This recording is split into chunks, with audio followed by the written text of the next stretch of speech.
ಇನ್ನೊಂದು ಬಹಳ ಸರ್ಕಾರ ಎಲ್ಲಿ ಫೇಲ್ಯೂರ್ ಆಗಿದೆ ಅಂತ ಹೇಳಿದ್ರೆ, ಈ ಹೋರಾಟ ನಡೆಯುವಂತ ಸಂದರ್ಭದಲ್ಲಿ ಮುಧೋಳ ಸಮೀರ ಸಕ್ಕರೆ ಕಾರ್ಖಾನೆ ಅವರೇ ದೊಡ್ಡ ಒಂದು ದಾಂಧಲೆ ಆಗೋಯ್ತು. ಮುಧೋಳದಲ್ಲಿ ಸುಮಾರು 240 ಟ್ರ್ಯಾಕ್ಟರ್ಗಳಿಗೆ ಬೆಂಕಿ ಇಟ್ಟರು, 3 ಬೈಕ್ಗಳು ಸುಟ್ಟೋಯ್ತು, ಒಂದು ಟ್ರ್ಯಾಕ್ಟರ್ ಸಂಪೂರ್ಣ ಸುಟ್ಟೋಯ್ತು, 5 ಬೈಕ್ಗಳು ಸುಟ್ಟೋಗಿದೆ, 1033 ಟನ್ನು ಭಸ್ಮ ಆಗಿದೆ. ನಾನು ಹೇಳೋದು ಸರ್ಕಾರ ಬದುಕಿದ್ರೆ ಆಕ್ಟಿವ್ ಆಗಿದ್ರೆ ಹೆಂಗೆ ಇಷ್ಟೊಂದು ಒಂದೇ ಬಾರಿ 250 ಟ್ರ್ಯಾಕ್ಟರ್ಗಳಿಗೆ ಬೆಂಕಿ ಇಕ್ಕಕ್ಕೆ ಸಾಧ್ಯ? ಸರ್ಕಾರದ ಪೊಲೀಸ್ ಇಲಾಖೆ ಅಥವಾ ಕಾನೂನು ಸುವ್ಯವಸ್ಥೆ ಆ ಭಯ ಇದ್ರೆ ಇಷ್ಟೆಲ್ಲ ಮಾಡಕ್ ಸಾಧ್ಯನಾ?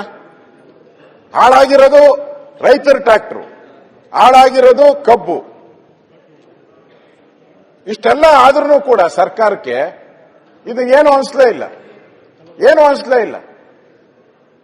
ಹೆಂಗ್ ಧೈರ್ಯ ಮಾಡಿದ್ರು ಇವ್ರು ಇಷ್ಟೊಂದು ಸುಡ್ಬೇಕಾದ್ರೆ? ಒಂದು ಫ್ಯಾಕ್ಟರಿ ಒಳಗಡೆ ನುಗ್ಗಿ, ಅದು ವ್ಯವಸ್ಥೆನೇ ಇಲ್ಲ. ಗೊತ್ತಿದೆ ಸ್ಟ್ರೈಕ್ ಆಗ್ತಾ ಇದೆ, ಆಯ್ತು ಒಂದೇ ನಿಮಿಷ, ನಾನು ಈಲ್ಡ್ ಆಗಿಲ್ಲ, ನೆನ್ನೆನೇ ಹೇಳಿದ್ದಾರೆ.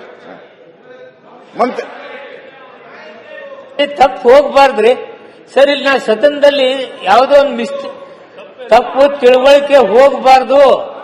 ಯಾವುದೇ ರೈತ ಹೋರಾಟಗಾರರು ಅವ್ರ ಮೇಲೆ ಲಾಠಿ ಚಾರ್ಜ್ ಮಾಡಬಾರ್ದು ಅಂತಕ್ಕಂಥದ್ದು ನಾವು ಸರ್ಕಾರದವ್ರ ಗಮನದಲ್ಲಿಟ್ಕೊಂಡು, ಒಬ್ಬ SP ಕಾಲನ್ನೇ ಈಲ್ಡ್ ಆಗಿಲ್ಲ ಅಧ್ಯಕ್ಷರೇ, ಅದು ಎಲ್ಲವೂ ಇಟ್ಟುಕೊಂಡು ನಾವು ರೈತ ಹೋರಾಟಗಾರರು ಮಾಡಬಾರ್ದು ಸರ್. ನಾವು ಹೇಳ್ಬೇಕಲ್ಲ, ನಿಮ್ಗೆ ಯಾಕೆ ರೈತರ ಹೋರಾಟ ಸಮಸ್ಯೆ ಮುಖ್ಯಮಂತ್ರಿ ಹೇಳಿದ್ದಾರೆ.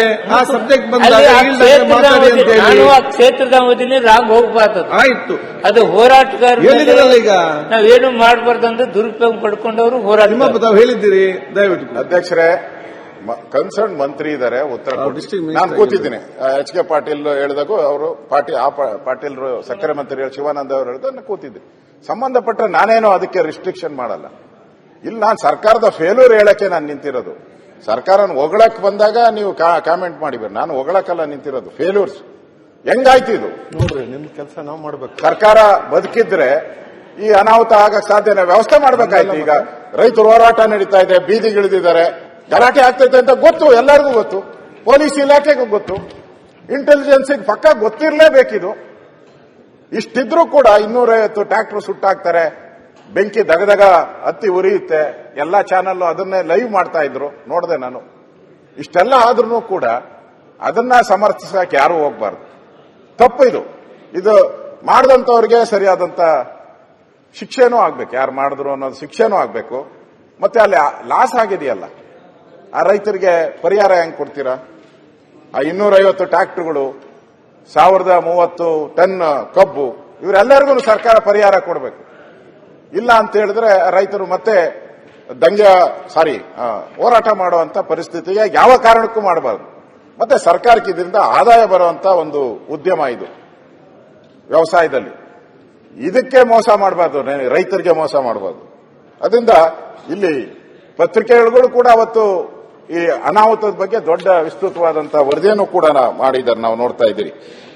ನಾನು ಕಬ್ಬು ಬೆಳೆಗಾರರು ಅಷ್ಟೇ 32 ಜನ ಇದುವರೆಗೂ ಆತ್ಮಹತ್ಯೆ ಮಾಡಿಕೊಂಡಿದ್ದಾರೆ. 32 ಜನ ಕಬ್ಬು ಬೆಳೆಗಾರರು ಆಗಿದೆ. ಅವ್ರಿಗೆ ನಾನು ಆಗ್ಲೇ ಹೇಳಿದೆ, ತೂಕದಲ್ಲಿ ಮೋಸ, ಸಾಲಗಾರರ ಕಾಟ, ಸರಿಯಾದ ಸಮಯಕ್ಕೆ ಪೇಮೆಂಟ್ ಕೊಡಲ್ಲ, ಈ ಬೆಳೆ ಬೆಳೆದಿರುವಂತವರಿಗೆ ಅನ್ಯಾಯ ಆಗ್ತಾ ಇದೆ. ಅದಕ್ಕೋಸ್ಕರ ಈ 32 ಜನ ಸತ್ತಿದ್ದಾರೆ. ಅಲ್ಲೇ ರಾಯಬಾಗ್ ತಾಲೂಕಿನ ಅರಕೂರು ಗ್ರಾಮದಲ್ಲಿ ಒಬ್ಬ ರೈತ ಲಕ್ಕಪ್ಪ ಗುಣಕಾರ ವಿಷ ಸೇವಿಸಿ ಆತ್ಮಹತ್ಯೆ ಮಾಡ್ಕೊತಾರೆ. ಅವರು ಸಾವಿನ ನೋವಿನ ನಡುವೆ ಬಹಳ ದಿನ, 3-4 ದಿನ ಇರ್ಬೋದು. ಒಬ್ಬ ಮಂತ್ರಿನೂ ಅಲ್ಲಿ ಹೋಗಿಲ್ಲ, ಭೇಟಿ ಮಾಡಿಲ್ಲ, ಹೋಗಿಲ್ಲ. ಸಾಂತ್ವನ ಆದ್ರೂ ಹೇಳ್ಬೇಕಲ್ಲ, ರಿಕವರಿ ಆದ್ರೂ ಬೇರೆ, ಭೇಟಿ ಮಾಡಬೇಕಾಯಿತು, ಸಾಂತ್ವನ ಹೇಳಬೇಕಾಯಿತು.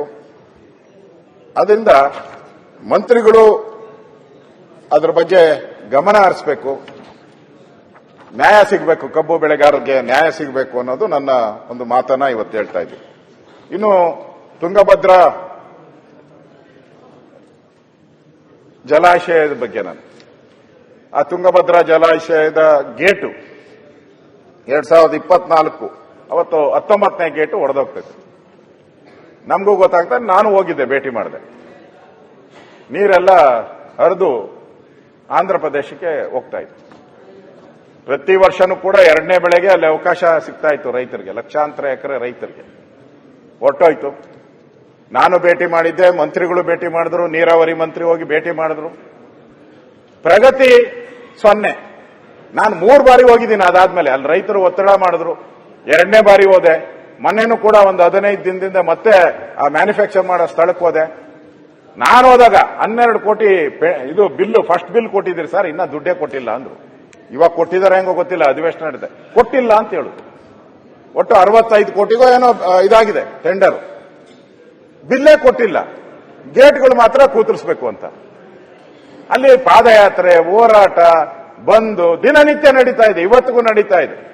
ಲಕ್ಷಾಂತರ ಈ ರಾಜ್ಯಕ್ಕೆ ಆದಾಯ ಬರುವಂತ ಜಿಲ್ಲೆಗಳಲ್ಲಿ ಇವತ್ತು 2ನೇ ಬೆಳೆ ಇಲ್ಲ.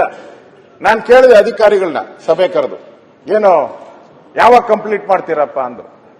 ಮಾರ್ಚಲ್ಲಿ ಆಗ್ಬೋದು ಸರ್ ಅಂತದ್ದು.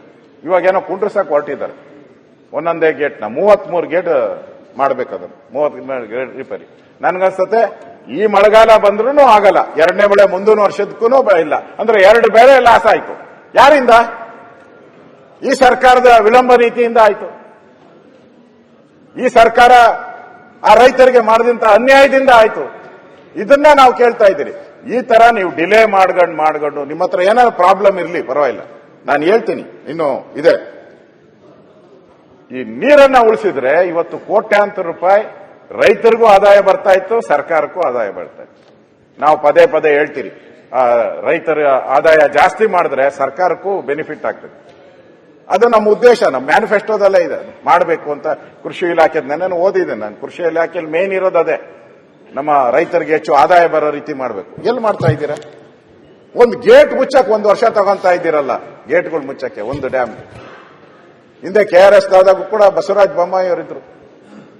ಇಮಿಡಿಯೇಟ್ ಆಗಿ ಅದನ್ನ ಎಲ್ಲಾ ಗೇಟ್ಗಳನ್ನ ಸರಿ ಮಾಡಿಸಿದ್ರು, ಹಣ ಬಿಡುಗಡೆ ಮಾಡಿದ್ರು. ಇಲ್ಲ, ಹಣ ಬಿಡುಗಡೆ ಮಾಡಕ್ಕೂ ಇವ್ರ ಹತ್ರ ಕಾಸಿಲ್ಲ. ಬಿಲ್ಲು 12 ಕೋಟಿ ಬಿಲ್ಲು ಇನ್ನೂ ಪೆಂಡಿಂಗ್ ಇದೆ. ಕೊಟ್ಟಿದ್ದಾರೆ ಹೆಂಗೋ ಗೊತ್ತಿಲ್ಲ. ನಾನು ಅಲ್ಲಿ ಹೋದಾಗಂತೂ ಕೊಟ್ಟಿಲ್ಲ ಅಂತ ಹೇಳುದು. ಇದು ಸರ್ಕಾರ ಅಲ್ಲಿ ಉತ್ತರ ಕರ್ನಾಟಕದ ಭಾಗದ ರೈತರಿಗೆ ಮಾಡ್ತಾ ಇರೋ ಅನ್ಯಾಯ ಅಂತ ನಾನು ಹೇಳ್ತಾ ಇದ್ದೀನಿ. ಅದರಿಂದ ನಾನು ಸರ್ಕಾರಕ್ಕೆ ಡಿಮ್ಯಾಂಡ್ ಹೇಳ್ತಾ ಇದ್ದೀನಿ. ಈಗ 2ನೇ ಬೆಳೆ ಲಾಸ್ ಆಗಿದೆ, ಬೆಳೆ ಬೆಳೀತಾ ಇಲ್ಲ. ಅವರು ಹೋರಾಟಗಳು ನಡೀತಾ ಇದೆ, ಇವತ್ತಿಗೂ ನಡೀತಾ ಇದೆ. ಸಾವಿರಾರು ಜನ ಹೋರಾಟ ಮಾಡ್ತಾ ಇದ್ದಾರೆ, ಪಾದಯಾತ್ರೆಗಳು ಎಲ್ಲ ಮಾಡ್ತಾ ಇದ್ದಾರೆ. ನಾನು ಸರ್ಕಾರಕ್ಕೆ ಹೇಳುವಂಥದ್ದು, ಇದಕ್ಕೆ 25,000 ಪ್ರತಿ ಎಕರೆಗೆ 25,000 ಪರಿಹಾರ ಕೊಡಿ. ನೀವು ಮಾಡಿದ ಮಿಸ್ಟೇಕ್ ಇಂದ ಇವತ್ತು ರೈತರಿಗೆ ಬೆಳೆ ಹಾನಿ ಆಗ್ತಾ ಇದೆ. 25,000 ರೂಪಾಯಿ ಪರಿಹಾರವನ್ನ ಆ ಉತ್ತರ ಕರ್ನಾಟಕದ ಜನಕ್ಕೆ, ಆ ಭಾಗದ ಜನಕ್ಕೆ ಕೊಡಬೇಕು. ಅನ್ಯಾಯ ಹೋಗ್ತಾ ಇದೆ, ಆಂಧ್ರಾಗ ಹೋಗ್ತಾ ಇದೆ, ಆಂಧ್ರದಿಂದ ಸಮುದ್ರಕ್ಕೆ ವೇಸ್ಟ್ ಆಗಿ ಹೋಗ್ತಾ ಇದೆ. ಇಲ್ಲಿ ಬಹಳ ಜನ ಮಾತಾಡ್ತಾರೆ, ಕಾವೇರಿದೇನಾದ್ರೂ 1 ತೊಟ್ಟು ನೀರು ಹೆಚ್ಚು ಕಮ್ಮಿ ಆದ್ರೂ ಎಷ್ಟು ಗಲಾಟೆಗಳು ಆಗ್ತೈತೆ ಅಂತೇಳಿ. ಅದೇ ತರ ಇದನ್ನು ನೋಡ್ಬೇಕಲ್ಲ, ಕಾವೇರಿ ತರ ಈ ತುಂಗೇನು ನೋಡ್ಬೇಕಲ್ಲ. ಇಲ್ಲಿ ಆಗ್ತಾ ಇರೋಂತ ರೈತರಿಗೆ ಆಗ್ತಾ ಇರೋ ನೋವನ್ನ ನೋಡ್ಬೇಕಲ್ಲ. ವಿಧಾನಸಭಾ ಅಧಿವೇಶನ ಬೆಳಗಾವಿಯಲ್ಲಿ ನಡೀತಾ ಇದೆ, ಇವಾಗಾದ್ರೂ ಇದ್ರ ಬಗ್ಗೆ ಚರ್ಚೆ ಆಗ್ಬೇಕಲ್ಲ. ಯಾಕೆ ಗೇಟು ಯಾವಾಗ ಮುರಿದೋಯ್ತು, ಯಾವಾಗ ಕೂತರಿಸ್ತೀರಾ, ಎಷ್ಟು ಹಣ ಬಿಡುಗಡೆ ಮಾಡಿದಿರಾ ಕೊಡ್ಬೇಕಲ್ಲ ಮಂತ್ರಿಗಳು. ಇಲ್ಲ, ಮಂತ್ರಿಗಳಿಗೆ ಅದಿಲ್ಲೇ ಇಲ್ಲ. ಅವ್ರು ಪೂರ್ತಿ ಬೆಂಗಳೂರು ಡೆಲ್ಲಿಯಲ್ಲೇ ಕೂತಿದ್ದಾರೆ ನೀರಾವರಿ ಮಂತ್ರಿ. ಡೆಲ್ಲಿ ಬೆಂಗಳೂರು ಬಿಟ್ಟು ಎಲ್ಲೂ ಹೋಗಿದ್ ಕಾರಣ. ಇಲ್ಲಿಗಂತೂ ನಾನು ವಿರೋಧ ಪಕ್ಷದ ನಾಯಕನಾಗಿ 3 ಬಾರಿ ಹೋಗಿದ್ದೀನಿ. ಅವ್ರು 1 ಬಾರಿ ಏನೋ ಹೋಗಿದ್ದನ್ನು ನೋಡಿದ್ದೀನಿ ಅಷ್ಟೇ, ಹೋಗಿಲ್ಲ ಅವರು. ಮತ್ತೆ ಉತ್ತರ ಕರ್ನಾಟಕದ ಅಭಿವೃದ್ಧಿ ಆಗ್ಬೇಕು ಹಣ ಎಲ್ಲ ಆಗ್ತದೆ. ಹಣನೇ ಬಿಡುಗಡೆ ಮಾಡಿಲ್ಲ, ಸರ್ಕಾರದ ಯೋಗ್ಯತೆಗೆ ಹಣ ಬಿಡುಗಡೆ ಮಾಡಿಲ್ಲ. 12 ಕೋಟಿ ಅಭಿವೃದ್ಧಿ ಹೆಂಗಾಗ್ತೈತೆ? ಇದು ಬಹಳ ಮೋಸ ಮಾಡ್ತಾ ಇದ್ದಾರೆ ಅಧ್ಯಕ್ಷರ ಉತ್ತರ ಕರ್ನಾಟಕ. ಇದು ಒಂದು ಎಕ್ಸಾಂಪಲ್. ನೀರಿನ ವಿಚಾರವಾಗಿ ಬೇರೆದೇನೋ ಒಂದು ಸ್ವಲ್ಪ ಹೆಚ್ಚು ಕಮ್ಮಿ ಆಗ್ಲಿ, ನೀರಿನ ವಿಚಾರವಾಗಿ ನೀರು ಹಾಳಾಗ್ತಾ ಇದೆ, ಅನ್ಯಾಯ ಆಗ್ತಾ ಇದೆ ಅಂತ ನೀರಿಗೂ ವ್ಯವಸಾಯಕ್ಕೂ ಕೊಡುವಂತ ಯೋಗ್ಯತೆಯನ್ನ ಇವತ್ತು ಸರ್ಕಾರ ಕಳ್ಕೊಂಡಿದೆ. ಅದಕ್ಕೋಸ್ಕರ ನಾನು ಈ ಪದವನ್ನ ಉಪಯೋಗ ಮಾಡ್ತಾ ಇದ್ದೀನಿ ಅಧ್ಯಕ್ಷರು. ಬಹಳ ಪ್ರಮುಖವಾಗಿ ಈಗ ಉತ್ತರ ಕರ್ನಾಟಕದ ಅಸಮತೋಲನದ ಬಗ್ಗೆ ಮಾತಾಡಿದ್ರು ಡಾಕ್ಟರ್ ನಂಜುಂಡಪ್ಪ ವರದಿ. 2007-8ರಲ್ಲಿ ನಂಜುಂಡಪ್ಪ ವರದಿ ಬರ್ತದೆ. ಆ ವರದಿ ಬಂದು ಅತಿ ಹೆಚ್ಚು ಭಾಗ ಅಲ್ಲಿರುವಂತದ್ದು ಈ ನಂಜುಂಡಪ್ಪ ವರದಿಯಲ್ಲಿ ಅತಿ ಹಿಂದುಳಿದ ವರ್ಗ, ಅತಿ ಹಿಂದುಳಿದ ಜಿಲ್ಲೆಗಳು, ತಾಲೂಕುಗಳು ಅಂತ ಮೆನ್ಷನ್ ಆಗ್ತದೆ. ಮಾನ್ಯ ಮುಖ್ಯಮಂತ್ರಿಗಳು ಉತ್ತರ ಕರ್ನಾಟಕದ ಬಗ್ಗೆ ಕೊನೆಯಲ್ಲಿ ಚರ್ಚೆ ಹಾಕಂತಾರಲ್ಲ, ಕೊನೆಯಲ್ಲಿ ಚರ್ಚೆ ಮಾಡಿ ಕೊನೆ ದಿನ ಉತ್ತರ ಕೊಟ್ಟು ಓಡ್ಬೇಕು, ಎಸ್ಕೇಪ್. ಅವಾಗ ಒಂದು ಮಾತು ಹೇಳಿದ್ರು ಮುಖ್ಯಮಂತ್ರಿಗಳು, ನಾನು ಉತ್ತರ ಕರ್ನಾಟಕಕ್ಕೆ ನ್ಯಾಯ ಕೊಡ್ತೀನಿ, ತಾರತಮ್ಯವನ್ನು ಹೋಗಲಾಡಿಸ್ತೀನಿ, 6 ತಿಂಗಳ ಒಳಗಾಗಿ ಅರ್ಥಶಾಸ್ತ್ರರೊಬ್ಬರ ಅಧ್ಯಕ್ಷತೆಯಲ್ಲಿ ಉನ್ನತಾಧಿಕಾರಿ ಸಮಿತಿ ರಚನೆ ಮಾಡಿ 6 ತಿಂಗಳಲ್ಲಿ ವರದಿ ಕೊಟ್ಬಿಡ್ತೀನಿ. 6 ತಿಂಗಳು, 6 ತಿಂಗಳಲ್ಲಿ ಆಯ್ತು. ಪ್ರೊಫೆಸರ್ ಎಂ ಗೋವಿಂದರಾವ್ ಅಧ್ಯಕ್ಷತೆಯಲ್ಲಿ ಉನ್ನತ ಪ್ರಾಧಿಕಾರ ಆಯ್ತು. 6 ತಿಂಗಳಾಯ್ತು, 12 ತಿಂಗಳಾಯ್ತು. 6 ತಿಂಗಳಲ್ಲಿ ವರದಿ ಬರಬೇಕಾಗಿತ್ತು. 6 ತಿಂಗಳು ವರದಿನೂ ಬಂದಿಲ್ಲ. ಈಗ 12 ತಿಂಗಳಾಯ್ತು, ವರದಿನೂ ಇಲ್ಲ. ನಾನು ಮೊನ್ನೆ ಫೋನ್ ಮಾಡಿದ್ದೆ ಆ ಇಲಾಖೆಗೆ. ನಾನು ಈ ಸರಿ ಎಲ್ಲ ಇಲಾಖೆ ಸೆಕ್ರೆಟರಿಗೂ ಫೋನ್ ಮಾಡಿದ್ದೀನಿ. ನಾನು ಏನಪ್ಪಾ ಸ್ಥಿತಿ ಅಂತ ಹೇಳಿ ಅವ್ರು ಕೇಳಿದೆ. ಇನ್ನೂ ಮ್ಯಾಚ್ ಅಪ್ ಮಾಡ್ತಾ ಇದ್ದೀರಿ ಸರ್ ಅಂತ, ಮೇಕಪ್ ಮಾಡ್ತಾ ಇದ್ದೀರಿ ಸರ್ ಅಂತ. ಈ ಸಿನಿಮಾ ಮಾಡಬೇಕಾದ್ರೆ ಮೇಕಪ್ ಮಾಡ್ತಾರಲ್ಲ, ಕೊನೆ ಎಂಡಿಂಗ್, ಆ ಮೇಕಪ್ ಮಾಡ್ತಾ ಇದ್ದೀನಿ. ಮೇಕಪ್ ಮಾಡೋದು ಯಾವಾಗ, ವರದಿ ಬರೋದು ಯಾವಾಗ ಬರೋದು? ಮುಖ್ಯಮಂತ್ರಿಗಳು 6 ತಿಂಗಳಂತ ಇಲ್ಲಿ ಹೇಳ್ಬಿಟ್ರು, ವಿಧಾನಸಭೆಯಲ್ಲಿ ಇಲ್ಲೇ ಹೇಳಿದ್ರು. ಎಲ್ಲಿ